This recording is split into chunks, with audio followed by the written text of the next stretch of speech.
Spelling बघा बरं का. पर पेन बरोबर आहे ना.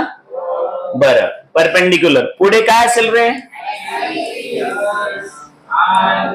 ऍक्सिस ऑब्विसली थिअरम आहे. मग ज्या ठिकाणी थिअरम आहे थिअरम या शब्दाचा अर्थ आम्हाला ते काय करावं लागेल प्रूफ करावं लागेल तर तो थिअरम असतो. जर तुम्हाला प्रूफ करता आलं नाही तर ते अजम्पशन असतं. काय असतं ते ऍझ्युम केलेली गोष्ट. हे असंच असते ते तसंच असतं. आणि ऍझम्पशन म्हणलं की मी दरवेळी लेक्चर मध्ये एकच सांगत असतो मला एकच ऍझम्पशन माहित आहे. मला फक्त एकच ऍझम्पशन माहित आहे की हडळ जी असते ती पांढरी साडी घालते तिची केस लांब असतात. बरोबर आहे ना.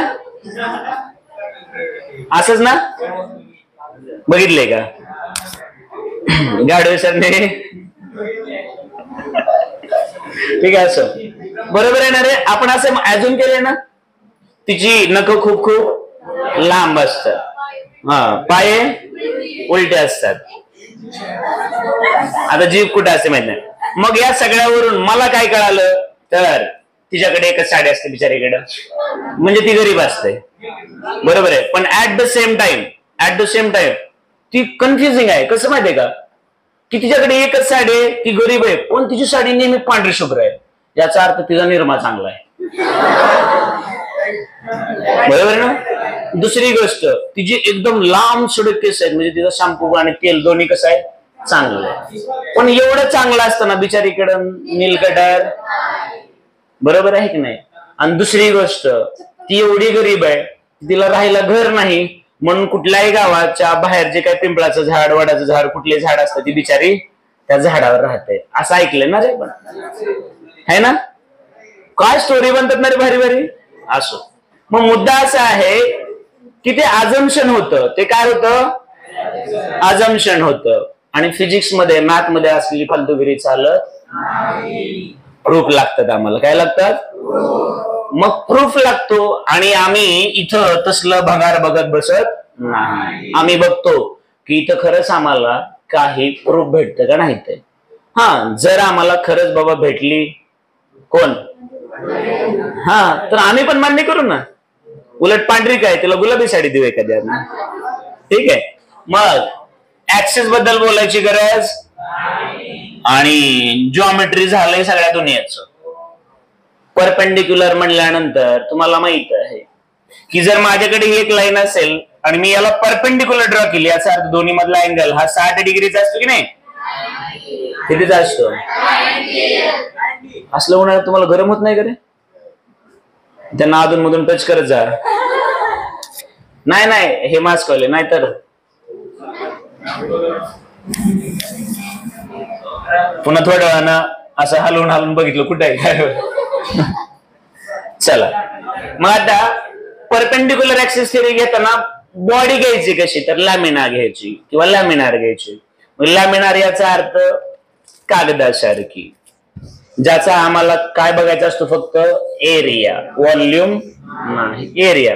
माझी खूप सारी उदाहरणं आहेत. फॉर एक्झाम्पल सरफेस म्हटलं कागद म्हटलं पॅड म्हटलं पाटी म्हटलं बोर्ड म्हटलं असं म्हणजे ज्याला काय असतो एरिया असं. मग समजा बघा इथं आपण तसंच केलं. इकडे आपण अशी एक बॉडी घेतली कागद घेतलाय समजा हा चालेल का रे बाळांनो. हा एक कागद आहे आणि मग आता हा कागद आहे म्हटल्यानंतर तुम्ही समजू शकता एक पेज घेतला आपण याला आपण नाव दिलं वाटलं तर ए बी सी आणि मग चला म्हटलं ए बी सी डी एक काय आहे बाळांनो तर एक पेज आहे म्हटलं चालेल ना. किंवा एक प्लेन सरफेस आहे परफेक्ट. तुम्हाला सगळ्याच भाषेत बोलावं लागतं म्हणजेच त्याला पर्टिक्युलरली एरिया असणार आहे. बरोबर आहे का.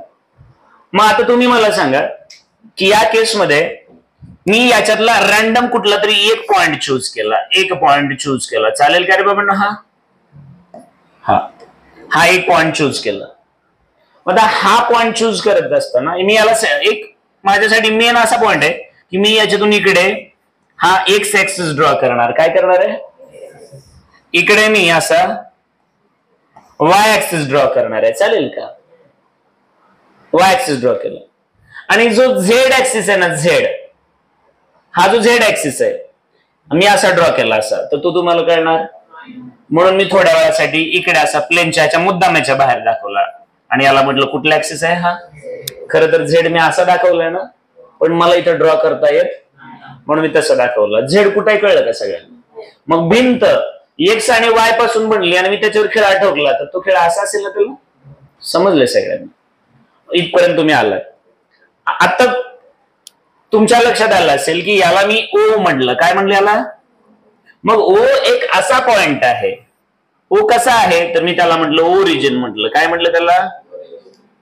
म्हणजेच काय तर where all the axis meet. बरोबर आहे का. सगळ्याच्या सगळे ऍक्सिस काय झाले तिथे एकत्र आले. असा पॉइंट म्हणजे कोण आहे. ओ आहे. ओचा अर्थ कळला ना. नसेल कळला तर मला सांगा. आता ही जी कडा दिसते इथं हा पण ऍक्सिस हा पण हे सगळे एकत्र आले ना. मग त्याला म्हणायचं ज्या ठिकाणी सगळे एकत्र आले म्हणून तो ओ घेतला. कळालं का. आता ह्या पूर्ण बॉडीमध्ये एन नंबर ऑफ पार्टिकल असतील ना. मग त्याच्यातले मी किती घेऊ फक्त. मग एकाच सांगितलं की सगळ्यांचंच असतं आणि काही लोकांना कळत नाही. मग तुमच्यामध्ये जे नॉनव्हेज खातात त्यांना माहित आहे. समजा आपण एका पातेल्यामध्ये तुम्हाला कळालं काय ठेवलं. बरं ठीक आहे बघा. चिकन म्हणा मटन म्हणा बटाटे म्हणा. आम्ही समजा मी व्हेजिटेरियन आहे तर मी बटाटे म्हणेल ना. मग आता समजा नाही तुम्हाला नाराज करणार नाही. मटन तर मटन. मग आता मला सांगा आपण त्याच्यामध्ये 200 पीस ठेवलेत. किती पीस ठेवलेत. 200. किती किलो ते तुम्ही बघा. मोठं पातेलं आहे. 200 पीस ठेवलेत. आणि मग मी सहज एकाला म्हटलं रॅन्डम म्हटलं कोणाला तरी म्हटलं समजा आमच्या आदित्याला म्हटलं आदित्य ते शिजलंय का बघ रे. मग आदित्य काय करतो त्या पातेल्यावर झाकण काढतो. एक पीस काढतो ना आणि एक पीस शिजला तर तो काय म्हणतो. बरोबर आहे ना. असंच का. एकच चेक करतो ना का 200 चेक करतो. हा थोडा तो थोडा तो थोडा 200 खातो आणि म्हणतो सगळे शिजलेत. तसं होत. मग मला सांगा याच्यामध्ये जे नंबर ऑफ आहेत पार्टिकल्स मी एकच घेणार ना. मग इथं एक पार्टिकल घेतला आणि याला म्हटलं P1 पार्टिकल म्हटलं किंवा पी म्हटलं. चला कुठला पार्टिकल घेतला. अरे बाबा वन ऑटोमॅटिकच काय लगे. मग त्या पार्टिकलला नाव काय दिलं. P for particle not printer. Okay. मग आता मला सांगा आता हा पार्टिकल एक पार्टिकल म्हणजेच तुम्हाला तर आता कळलंय चांगलंच की याच्यातला कुठलाही एक पार्टिकल जर ऍक्सिस परपेंडिक्युलर असेल तर त्याच्या भोवती तसा फिरेल. जर हा ऍक्सिस असा असेल तर असा फिरेल. हा ऍक्सिस असा असेल तर असा फिरेल. पण फिरेलच ना. म्हणजे हा जो पी नावाचा पार्टिकल आहे तो ऍक्सिस बदलला की त्याचं मोशन बदललं. नसेल कळालं तर बघा. जर हा ऍक्सिस ठेवला आणि हा पार्टिकल असेल तर तो असा सर्क्युलर मध्ये फिरेल. आणि जर तोच पार्टिकल आहे पण मी असा ठेवला तर तो असा याच्या भोवती म्हणजे ह्या सर्कल मध्ये फिरेल. म्हणजे पुन्हा तुम्हाला असं फिरवावं लागेल. म्हणजे ऍक्सिस बदलला की मोशन. बरोबर आहे. आता मजा अशी आहे की मग या पार्टिकलचं मास मी म्हटलं डेल्टा एम आहे. म्हणजे खूप थोडं मास असेल त्याला. तुम्हाला काय डाऊट आला तर तुम्ही स्मॉल एम म्हणा कोण M1 म्हणा कोण डेल्टा एम म्हणा काय नाव द्यायचे ते. मी असं दिलं चालतं का. ओके.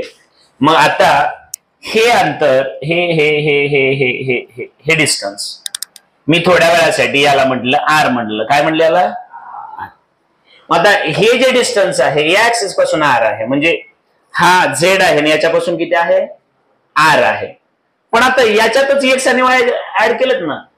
मग तुम्ही बघायला गेलात तर तुम्ही एक काम केलं. एक परपेंडिक्युलर इकडे ड्रॉ केली आणि एक परपेंडिक्युलर इकडे ड्रॉ केली. कळलं का रे बाळांनो. आता तुम्ही मला सांगा हे वाय आहे आणि हे एक्स आहे म्हणजे नक्कीच बाळांनो तुमच्या लक्षात आलं असेल हे जर एक्स असेल तर हे पण किती असणार आणि हे जर वाय असेल तर हे पण किती असणार. बरोबर आहे का. मग तुम्ही मला सांगा तर साधी सोपी गोष्ट नीट परत विचारतोय की हे एवढं एक्स तर याच्या पुढचं एक्स ना आणि हे वाय तर ह्याच्या पुढचं. मी काय केलं कसं केलं जॉमेट्री वगैरे फिगर सगळं सगळं कळलंय का. का आणखी खालच्या लेवलला जायचं आणखी खालच्या वर्गाने जायचं काही डाऊट म्हणजे मला काय प्रॉब्लेम नाही. कळणं महत्वाचं. इथपर्यंत ओके आहे का. मग आता तुमच्या लक्षात आलं असेल की हे आर डिस्टन्स कोणापासून आहे तर झेड पासून. कारण झेड असं आहे ना.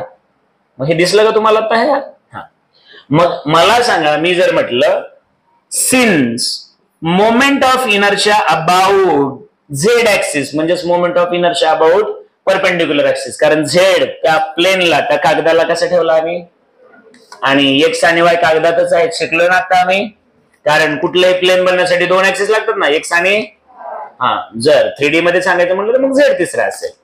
मग आता इथपर्यंत गाडी पोहोचली तर तुमच्या लक्षात आलं असेल moment of inertia about Z axis is equal to integration, कारण सगळ्या तुकड्यांचं घ्यावं लागेल, पण आणि एका अगोदर पार्टिकलचं म्हणलं, म्हणजेच डिस्टन्स किती आहे त्याचं आर स्क्वेअर, मास किती आहे इथपर्यंत कळालेलं आहे का, आणि याला मी म्हटलं पॅरेंट फॉर्म्युला, पप्पा फॉर्म्युला. इथपर्यंत तुम्ही माझ्या सोबत आहेत का मला सांगा, नसेल कळलं 4 वेळा 10 वेळा 50 वेळा रिपीट करतो. आय झेड याचा अर्थ काय, आय कोणासाठी आहे, मोमेंट ऑफ इनर्शिया म्हणजे होणारा विरोध, पण तो विरोध कधी होतो, लिनियर मोशन मध्ये का रोटेशन मध्ये, म्हणजे ऑब्जेक्ट कसा गोल फिरवताना. साधी सोपी गोष्ट आहे, हा जर ऑब्जेक्ट मला असं सरळ फेकायचा असेल तर फोर्स लावावा लागेल, पण हा जर असं गोल फिरवायचा असेल तर, बरोबर आहे की नाही. मग आता तुमच्या डोक्यावरती जो फॅन आहे तो तिथंच आहे पण रोटेट होतोय, म्हणजे त्याला काय लागतो, बरोबर आहे की नाही. आणि मी एक जर बॉल तुमच्याकडे थ्रो केला तर हे आम्हाला कळालं आता. आणि मग आता मला सांगा, मी अपोज शोधतोय कुठल्या ऍक्सिसचा, वायचा शोधतोय का एक्सचा शोधतोय का झेडचा शोधतोय, म्हणजेच हे मला असं फिरवावं लागेल ना, कारण ऍक्सिस असा असेल ना. मग या केसमध्ये आर काय आहे, तर डिस्टन्स आहे त्या पार्टिकलचं कोणापासून, तर ज्याच्या भोवती फिरवायचं त्या ऍक्सिस पासून. मग कोणाभोवतीचा काढलाय झेड, म्हणजेच इथं झेड आहे, इथं तो पॉइंट आहे, त्या दोन्ही मधलं अंतर काय आहे माझं आर, आणि त्या पार्टिकलचं डिस्टन्स. मग मला असं वाटतं हे एवढं कळालं असेल, बरोबर आहे की नाही, जोरात बोलत जावा रे. मग आता मला सांगा, जर इथपर्यंत कळालं असेल तर काहीच लोड नाही घ्यायचा. मी सांगितलं बाबा इथं मला फक्त जो मेन लोड होता, ही डायग्राम तुम्हाला 3D मधली कळते का नाही, एवढाच लोड होता. मग आता झालं, ह्या पॅरेंट फॉर्म्युला पप्पा फॉर्म्युला याला थोडस बाजूला घेऊया. आता कोणालाही म्हणलं, कोणालाही एक साधी सोपी जर गोष्ट मी विचारली की बघा रे म्हटलं बाळांनो,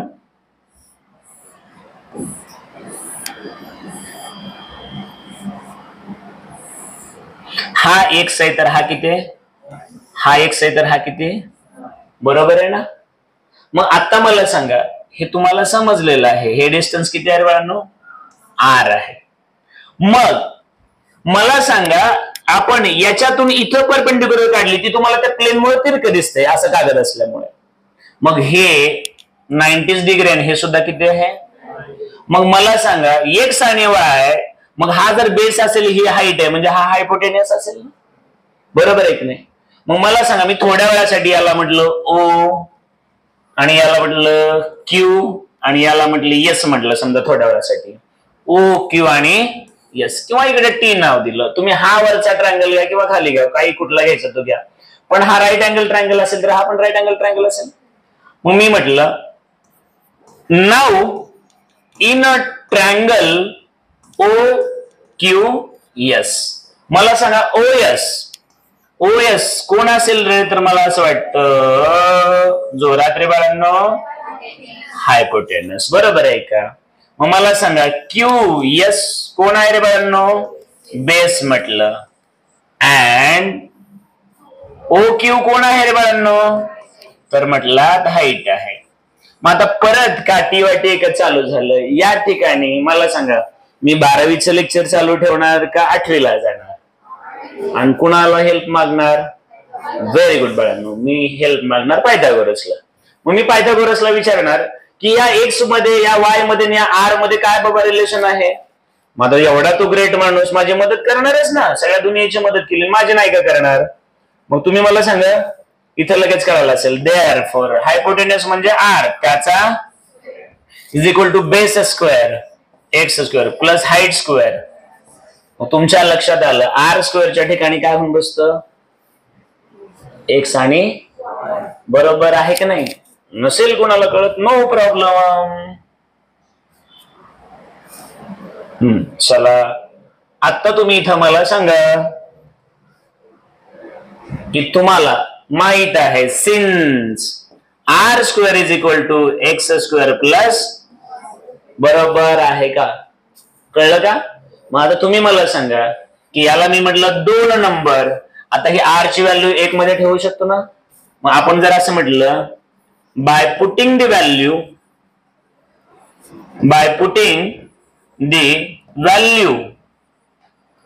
of R square in equation 1, equation 1 मध्ये जर या आर स्क्वेअर ची व्हॅल्यू ठेवली तर आपल्याला मिळेल therefore moment of inertia about Z axis, Z त्या प्लेनला कसं आहे? Perpendicular, is equal to integration आणि इथं X square plus into delta, बरोबर आहे का? आता हे डेल्टा मास ब्रॅकेट असल्यामुळे याला पण गुणाकारातून त्याला पण गुणाकारात असतं ना? नाही कळलं तर काय अडचण नाही, परत जायचं 5वीला आणि म्हणायचं ए आणि इथं बी प्लस सी आहे, तर A into B, A B plus ला plus A into C, A C असं असतं ना? होता आपण, कारण एवढ्या वर्षात आपण शाळेत न गेल्यामुळे अभ्यास न केल्यामुळे विसरतो आपण. ठीक आहे, असो होत रे, होत काय अडचण नाही. मग आता मला सांगा करू काय नाही मल्टिप्लिकेशन?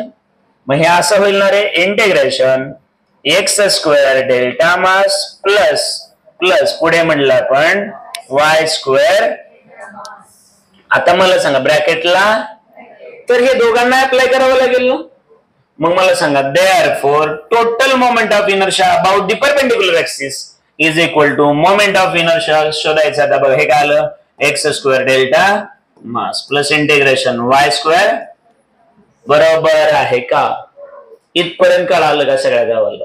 आता मला हे विचारायचंय की हे काय आहे आणि हे काय आहे. बघा आता तुम्हाला कळेल, तुम्हीच बघा आता.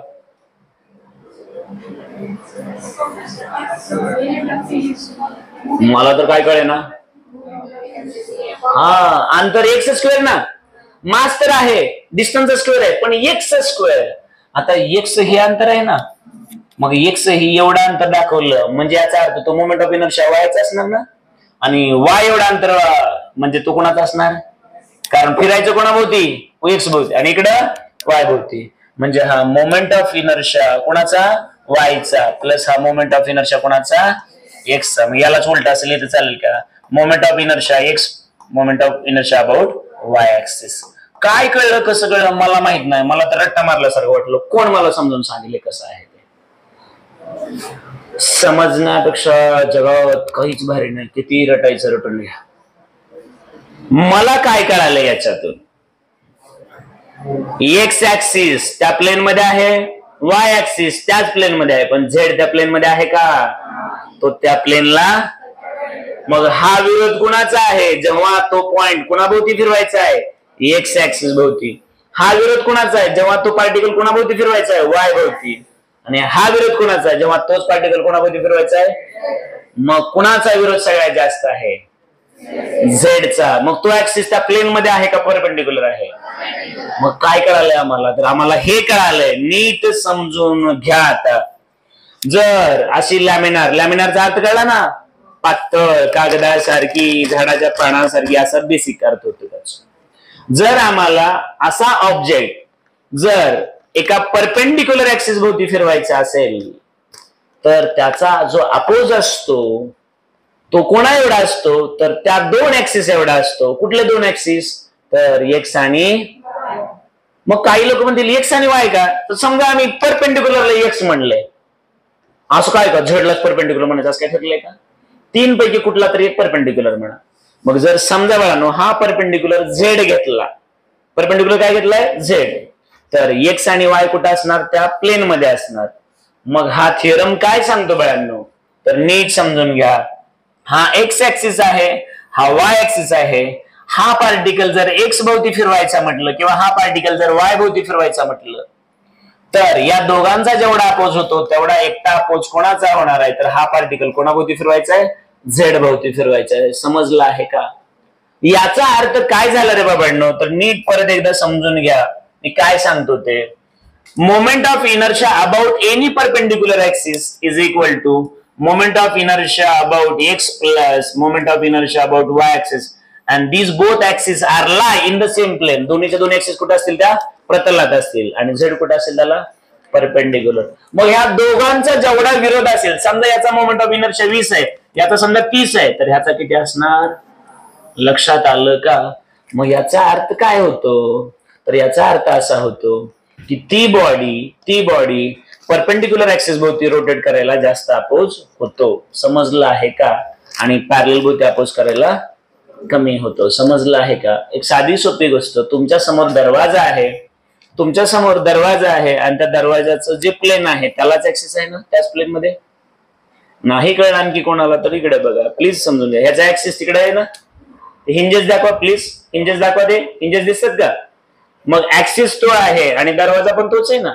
हा, म्हणजे तो जर वाय घेतला, वाय, तर वाय ऍक्सिस वर तुमचा म्हणजे इकडे थांबा, दरवाजा ड्रॉ करू आपण. तोच दरवाजा ड्रॉ करू.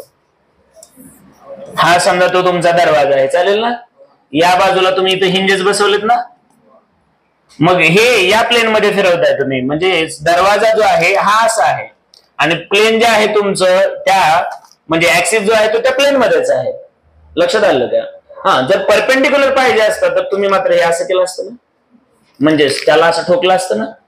मी काय बोलतो ते कळतंय का? हे समजून घ्यायचंय.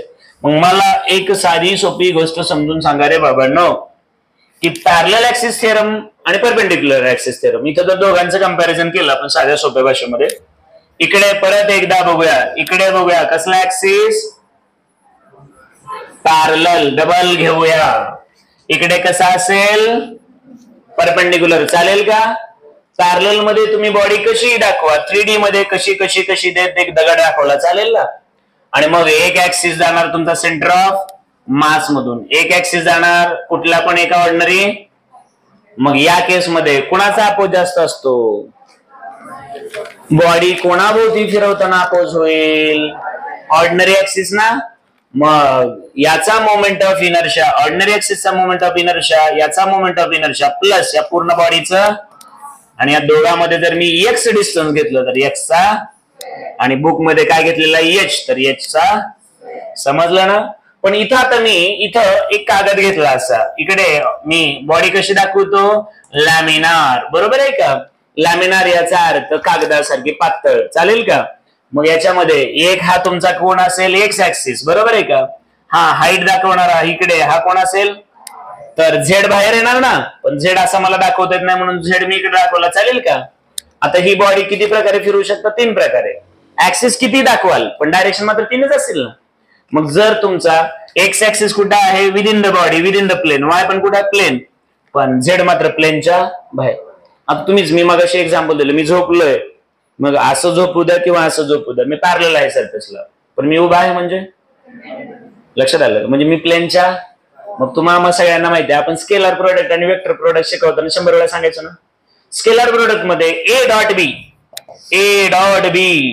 ए वेक्टर आहे, बी वेक्टर आहे, यांचा आन्सर येणार ए बी कॉस थिटा. मग ह्याचा अर्थ काय असायचा? की यांचा जो प्रोडक्ट आहे याचं जे आन्सर येतं ते त्याच प्लेन मध्ये आहे.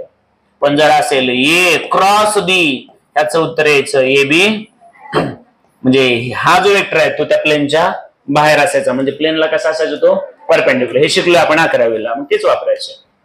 मग moment of inertia about perpendicular असेल. झेडला काय म्हणले? Perpendicular is equal to moment of inertia about X axis plus moment of inertia about. लक्षात राहील का? सोपं आहे नाही सगळं? दोन्हीच्या दोन्ही थेरम कळालेत का? आणि मग आपल्याला हेच रटायला 4 वेळा सांगितलेलं असतं आणि मग प्रूव्ह करायचं असतं. मग त्यांची मेथड, बुकची मेथड कशी आहे आता ते शिकवतो. मग त्यांची मेथड तुम्हाला 8वी 9वी 10वी पासून जॉमेट्री मध्ये तुम्ही बघितलेली आहे. तुम्हाला जुनीच आहे, ते नवीन काहीच नाही. तर आता त्यांच्या भाषेत मी सांगणार आहे तुम्हाला, नीट बघायचं. मग ज्या वेळेस एखादा टीचर किंवा एखादी नोट्स आपल्याला सांगायचा प्रयत्न करत असते, तर थिअरमचं कसं असतं तुम्हाला माहिती आहे. अगोदर ते स्टेटमेंट देतात आणि आपल्याला काय करायचं असतं? प्रूव्ह करायचं असतं. बरोबर आहे की नाही? मग या भाषेत जर साध्या सोप्या भाषेत जर बोलायचं म्हटलं तर काय होईल? तर त्यांचं स्टेटमेंट असेल, moment of inertia about the perpendicular axis is equal to moment of inertia about the 2 axis which are inside the plane. असं असेल, म्हणजे या दोघांची बेरीज असेल. हे आपल्याला काय करायचं असतं? प्रूव्ह करायचं असतं. असं स्टेटमेंट देतात ते. आणि मग आपण सुरुवात करतो इथून. एक कागद घेतला, ते दोन एक्स आणि वाय कागदात दाखवले तर झेड त्या कागदाला कसं दाखवला, परपेंडिक्युलर. आणि मग त्या पॉइंटच्या अगोदर झेड भोवती दाखवला, त्यासाठी हा फंडामेंटल फॉर्म्युला घेतला. फंडामेंटल फॉर्म्युला माहिती आहे ना, moment of inertia I is equal to M R square ना रे, किंवा एम के स्क्वेअर ना रे, किंवा summation M I R I square where I is ranging from 1 to, असलं सगळं शिकवलं ना तुम्हाला. मग या पॅरेंट फॉर्म्युला मध्ये ठेवलं का रे हे, आणि मग त्याच्यामध्ये हे आर ची व्हॅल्यू फक्त आम्ही शोधून काढली. आर ची व्हॅल्यू कशी शोधली कळालं का. मग एक्स आणि वाय मध्ये शिफ्ट झालो. मग एक्स आणि वाय दोन्ही ऍक्सिस कुठे आहेत, इनसाइड दी प्लेन, आणि झेड कसं आहे त्याला परपेंडिक्युलर. आणि मला असं वाटतं हे भेटलं का, हेन्स दी, आणि हेच आपण थेरम मध्ये करतो. समजलंय का सगळ्यांना. तर हे दोन्ही ऍक्सिस समजणं गरजेचं होतं. तर मला असं वाटतं एवढं पुरेसं आहे.